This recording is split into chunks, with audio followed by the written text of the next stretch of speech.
যে মানুষটা একসময় বলতো টেনশন করো না, আমি আছি তো, একদিন সেই মানুষটাই বিশাল টেনশন নিয়ে চলে যায়।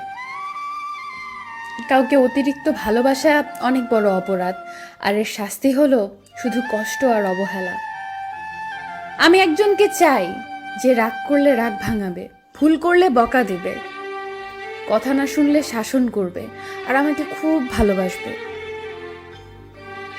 কাউকে ভুলে যাওয়াটা কঠিন কিছু নয়, কিন্তু কাউকে চিনতে পারাটা সত্যিই খুব কঠিন।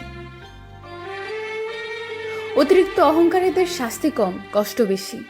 ভালোবাসা মানে শুধু রোম্যান্স করা নয়, ভালোবাসা মানে নিজের থেকেও বেশি কাছের মানুষের খেয়াল রাখা।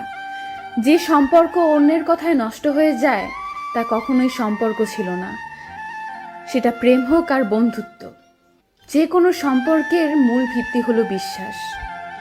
মানুষ যতই শক্তিশালী হোক না কেন, প্রিয় মানুষটির কাছে সে সবসময়ই দুর্বল।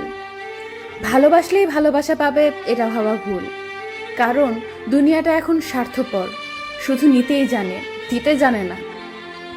সময়টা একটু খারাপ হলেই বোঝা যায় কে কার কতটা প্রিয়। তোর ছবি দেখেই আমার মন ভালো হয়ে যায়, তাহলে তোকে পেলে যে আমি কতটা আনন্দে থাকবো তা ভাষায় প্রকাশ করা সম্ভব নয়।